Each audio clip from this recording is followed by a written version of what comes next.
किन्नर चुड़ैल। गोरखपुर नाम का एक गांव हुआ करता था। उस गांव में ज्यादा लोग नहीं रहते थे। उस गांव में एक गर्भवती विधवा औरत रहती थी। उस औरत का नाम कमला था। कमला अपने घर में अकेली रहती थी। उसके पति की सारी जायदाद उसके नाम हो गई थी, पर सभी गांव वाले उस औरत को मनहूस औरत समझा करते थे और सभी उससे नफरत किया करते थे। एक बार कमला राशन की दुकान पर खाने का सामान खरीदने जाती है। भैया जी, जरा 1 किलो दाल चावल देना।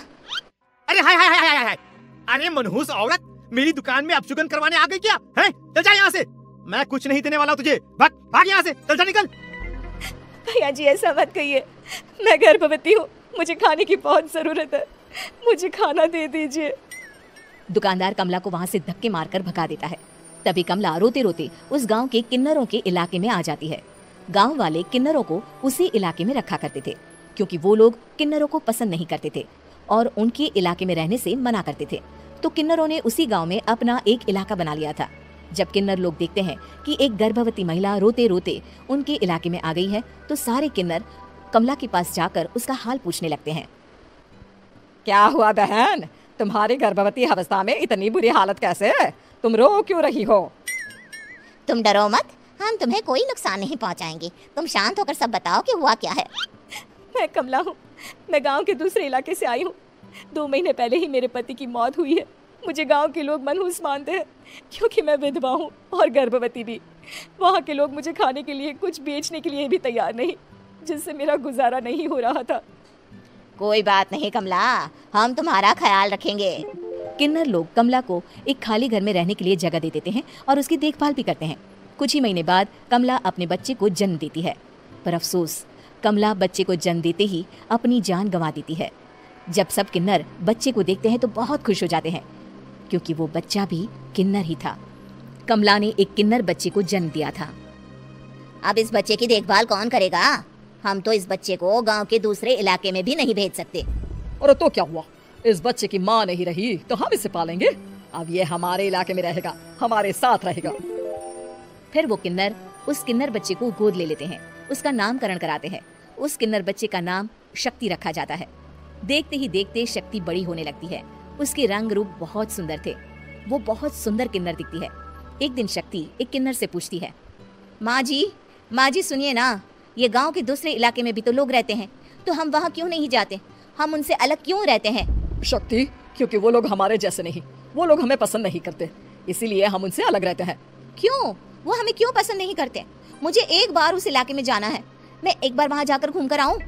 शक्ति, खबरदार, जो तू उस इलाके में कभी भी गई तो अपनी जान नहीं गंवाना चाहती तो उस इलाके में कभी कदम भी नहीं रखेगी, समझी? इतना कहकर वो किन्नर वहाँ से चली जाती है। शक्ति उस किन्नर की बात सुनकर बहुत रोती है। माँ जी ऐसा कैसे कह सकती है? उन्होंने इतनी सी बात के लिए मुझे इतना डांटा। अब तो मैं उस इलाके में जरूर जाऊंगी। फिर एक दिन शक्ति गांव के दूसरे इलाके में चुपके से जाती है। ये लोग तो हमारे जैसे ही इंसान हैं, तो ये हमसे नफरत क्यों करते हैं? जब शक्ति उस इलाके में पहुंचती है तो गांव के सारे आदमी उसके रूप से मोहित हो जाते हैं। वो लोग ये अंदाजा नहीं लगा पाते कि वो किन्नर है। शक्ति की सुंदरता देखकर सारे गांव वाले उसकी तारीफ करने लगते हैं। तभी गांव का चक्कर लगाने गांव के जमींदार का बेटा हर्ष वहां पहुंचता है। हर्ष भी दिखने में बहुत सुंदर होता है। जब हर्ष ने शक्ति को देखा तो वो भी उससे मोहित हो गया, और जब शक्ति की नजर हर्ष पर पड़ी तो वो हर्ष को देखकर मोहित हो गई। आपको पहले कभी इस गांव में देखा नहीं। इस गांव में आप नए हैं क्या? जी नहीं, वो मैं बस। तभी शक्ति बोलते बोलते रुक जाती है और मन में सोचने लगती है, अगर मैंने इनको बता दिया कि मैं दूसरे इलाके से आई हूँ तो वो समझ जाएंगे कि मैं किन्नर हूँ, इसलिए मुझे इनसे झूठ ही बोलना पड़ेगा। शक्ति हर्ष को कहती है, जी हाँ, मैं इस गांव में नई आई हूँ, यहाँ अकेली रहती हूँ। वैसे आप कौन है? आप भी इसी गांव में रहते हैं? जी हाँ, मैं इस गांव के जमींदार का बेटा हूँ। आपको किसी भी चीज की जरूरत पड़े तो आप मुझे बता देना, मुझे अच्छा लगेगा। ऐसे ही शक्ति और हर्ष एक दूसरे से रोज मिलने लगते। वो दोनों अपने प्यार का इजहार करने एक दूसरे से मिलने जाते हैं। तभी शक्ति का पीछा करते करते एक किन्नर वहां आ जाती है। शक्ति, मैं तुमसे बहुत प्यार करता हूँ। मैं तुमसे शादी करना चाहता हूँ। क्या तुम मुझसे शादी करोगी? हाँ हर्ष, मैं तुमसे शादी करूंगी, पर मैं तुमको अपने बारे में एक सच्चाई बताना चाहती हूँ जो मैंने तुमसे छुपा कर रखी है। तभी उनके बीच में ही वो किन्नर आ जाती है। शक्ति, तेरी हिम्मत कैसे हुई ऐसा करने की? वो किन्नर शक्ति को खींचकर गांव के जमींदार के पास ले जाती है। हर्ष भी वहां शक्ति को बचाने के लिए पहुंच जाता है। जमींदार शक्ति और हर्ष के प्यार के बारे में सुनकर गुस्से में आ जाता है और शक्ति को गांव के बाहर निकालने की सजा देता है। शक्ति ये बात सहन नहीं कर पाती और कुएं में कूदकर अपनी जान दे देती है। जमींदार हर्ष की शादी गांव की एक लड़की से करवा देता है, पर हर्ष इस शादी से खुश नहीं होता। शक्ति अपना बदला लेने के लिए मरने के बाद किन्नर चुड़ैल बन जाती है। अब मैं इन गांव वालों को नहीं छोड़ूंगी, अब इनसे मैं अपने प्यार का बदला लूंगी। किन्नर चुड़ैल गांव वालों को परेशान करना शुरू कर देती है। एक बार वो रात को गांव के खेतों में पहुंच जाती है और वहां आग लगा देती है। सारी फसल जल के राख हो जाती है। जब एक आदमी रात को उठकर देखता है कि खेत में आग लग गई है तो वो वहां पहुंच जाता है। वो देखता है कि खेतों के बीचों बीच एक किन्नर चुड़ैल खड़ी है और वहां खड़े होकर ताली बजा रही है। गांव वाला किन्नर चुड़ैल को देखकर बेहोश हो जाता है। जब सुबह उस आदमी को होश आता है तो वो सीधा जमींदार के पास जाता है। अरे जमींदार साहब, अरे वो किन्नर चुड़ैल ने मेरी सारी फसल चला दी। अब मैं क्या करूंगा, क्या होगा मेरा? जमींदार चुड़ैल किन्नर का नाम सुनते ही सब कुछ समझ जाता है। अब वो बहुत डर जाता है। उसी रात को जब जमींदार डर के मारे अपने कमरे में सो नहीं पाता, तभी वहां अचानक से किन्नर चुड़ैल आ जाती है। किन्नर चुड़ैल जोर जोर से जमींदार के आगे खड़ी होकर हंसने लगती है और ताली बजाने लगती है। जमींदार उस डरावनी किन्नर चुड़ैल को देखकर बहुत डर जाता है। तूने मेरे साथ बहुत बुरा किया, अब मैं तुझे जान से मार दूंगी। नहीं नहीं नहीं नहीं, मुझे माफ कर दो, मुझे मत मारो। मैं कभी ऐसा दोबारा नहीं करूंगा। अब तुम जो बोलोगी वही मैं करूंगा। ठीक है, मैं चाहती हूँ कि किन्नर इलाका गांव के इलाके से जुड़े और गांव का कोई भी आदमी किन्नर समाज से द्वेष ना करे, उससे नफरत ना करे, नहीं तो मैं सारे गांव को मार दूंगी। और तुम गांव में एक नया कानून बनाओ कि अगर किसी ने भी किन्नर समाज को हानि पहुंचाने की कोशिश भी करी या इनसे भेदभाव करने की भी कोशिश करी तो उनको कड़ी से कड़ी सजा मिलेगी। हाँ, मैं ऐसा ही करूंगा। तुम जो बोलोगी वो मैं करूंगा, पर मुझे जाने दो प्लीज। तब वो किन्नर चुड़ैल वहां से चली जाती है। गांव का जमींदार किन्नर चुड़ैल का कहा मानते हुए दोनों इलाकों को एक कर देता है और नया कानून भी लागू कर देता है। तब से वहां किन्नर समाज और बाकी गांव वाले शांतिपूर्वक रहने लगते हैं। किराएदार बेटा, उठ जा नालायक, सुबह के 8 बजने को है। तुझे एग्जाम नहीं देना क्या? थोड़ी देर और सोने दीजिए ना पापा। तू उठता या फिर मैं तेरे ऊपर पानी फेंकूं? रोज गधों की तरह सोता रहता है, पेपर की कोई टेंशन ही नहीं है। और एक हमारा समय था जब हम पेपर में फेल होने के डर से रात भर पढ़ा करते थे, सो ही नहीं पाते थे। तो क्या आप उसका बदला मुझसे लेंगे? मैं 15 मिनट बाद उठ जाऊंगा, आप प्लीज जाइए, मुझे डिस्टर्ब मत कीजिए। इतना कहकर रौनक रजाई ढककर फिर से सो जाता है। तू ऐसा नहीं मानेगा, रुक, मैं अभी पानी लेकर आता हूँ।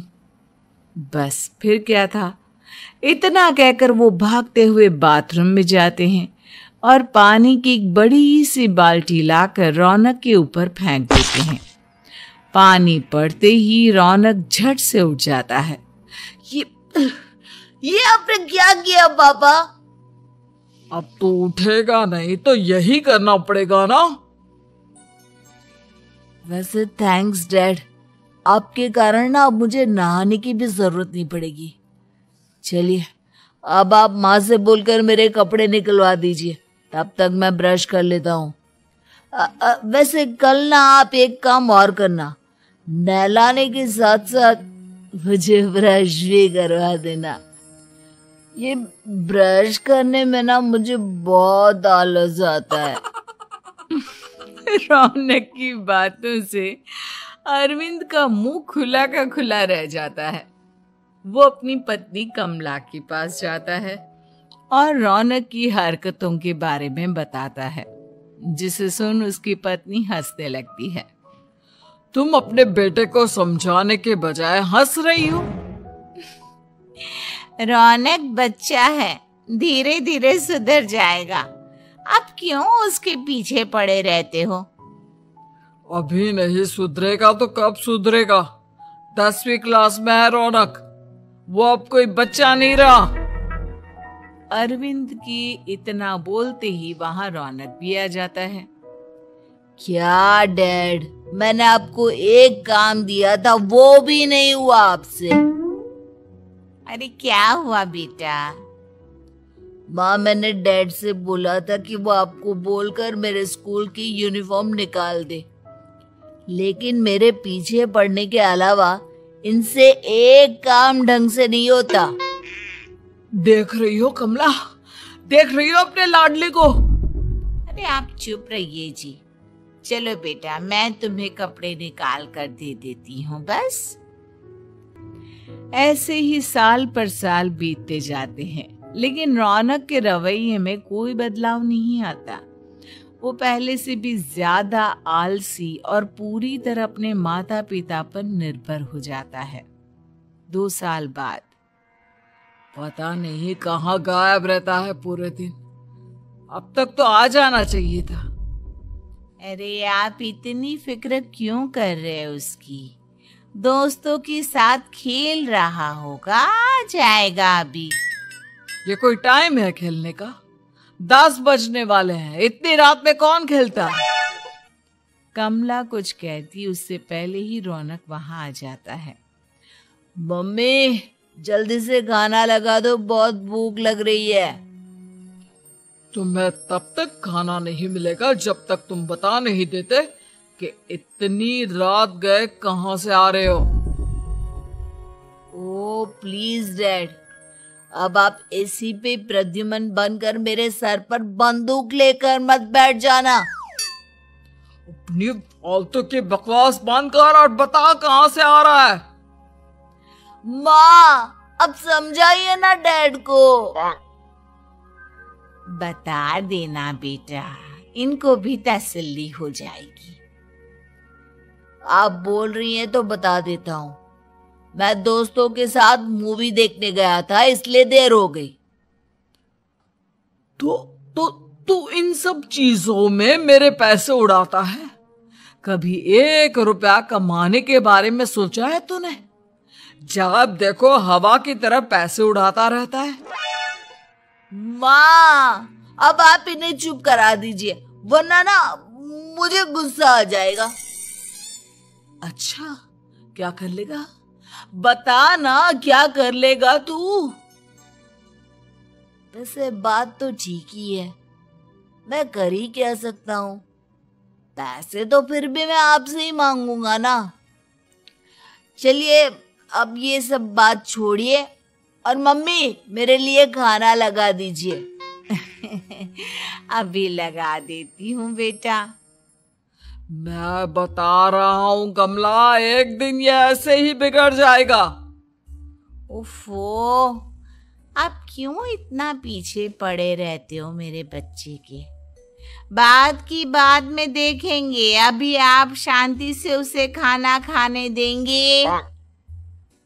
अगले दिन, डैडी, मुझे 10,000 रुपए चाहिए। हाँ? अब इतने पैसे क्यों चाहिए तुझे?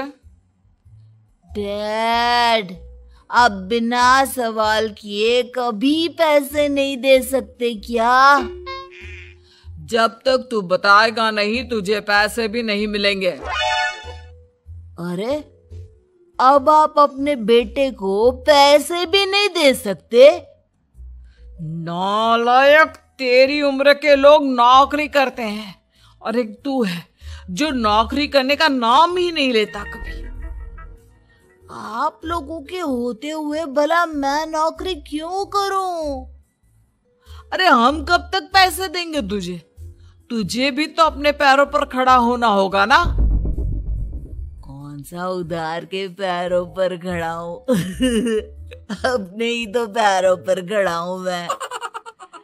इसी तरह रौनक दिन प्रतिदिन लापरवाह होता जाता है। उसकी लापरवाही को देखते हुए अरविंद और कमला अपने बेटे की शादी कराने का फैसला लेते हैं और 1 महीने के अंदर अंदर ही रौनक की शादी मेघा नाम की लड़की से करा देते हैं। शादी के कुछ दिन बाद, रौनक, मुझे एक अच्छी सी साड़ी चाहिए, आप ला दोगे ना? हाँ, क्यों नहीं। कितने तक की आती है साड़ी? यही करीब 5,000 तक की। तुम चिंता मत करो, मैं आज ही डैडी से पैसे मांगकर तुम्हारे लिए साड़ी ले आऊंगा। आप कब तक ऐसे ही अपने पापा से पैसे मांगते रहेंगी? कोई अच्छी सी नौकरी क्यों नहीं कर लेते आप?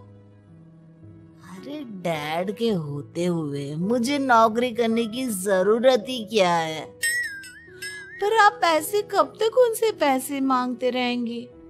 कुछ आपको अपने दम पर भी तो करना होगा ना। अब तुम भी बाकी लोगों की तरह मुझे ज्ञान देना शुरू मत कर देना। साड़ी चाहिए ना तुम्हें, मिल जाएगी बस। इतना कहकर रौनक अपने पिता से पैसे मांगने चला जाता है। डैडी, मुझे 5,000 रुपया चाहिए। अब 5,000 क्यों चाहिए तुझे? वो मेघा को साड़ी चाहिए थी। अरविंद आगे बिना कुछ कहे चुपचाप उसे पैसे निकाल कर दे देता है। कुछ दिन बाद, तुम्हें नहीं लगता कमला, रौनक हम पर पहले से भी ज्यादा डिपेंड हो गया है? मुझे तो अब उसके भविष्य की चिंता होने लगी है।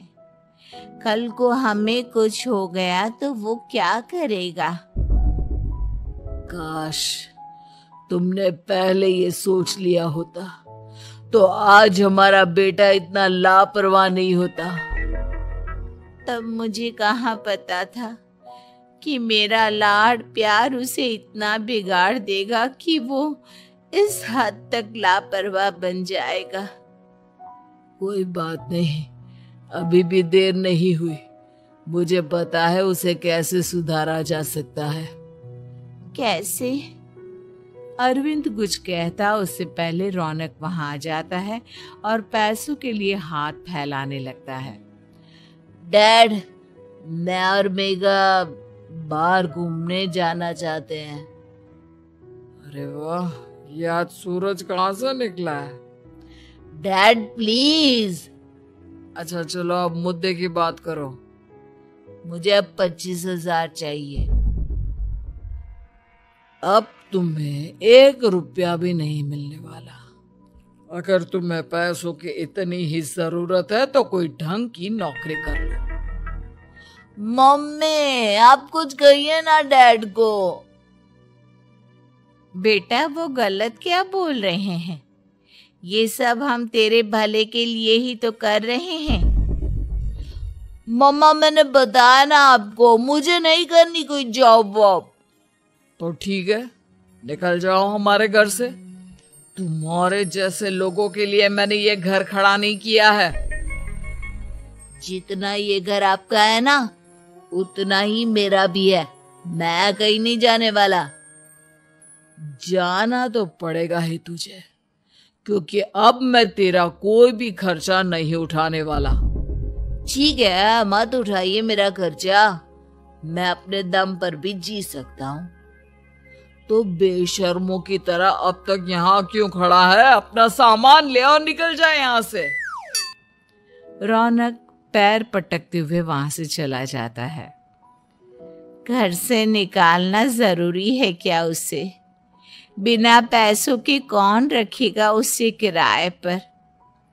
अगर उसका भविष्य सुधारना है तो हमें अपने दिल पर पत्थर रखकर ये कदम उठाना ही होगा।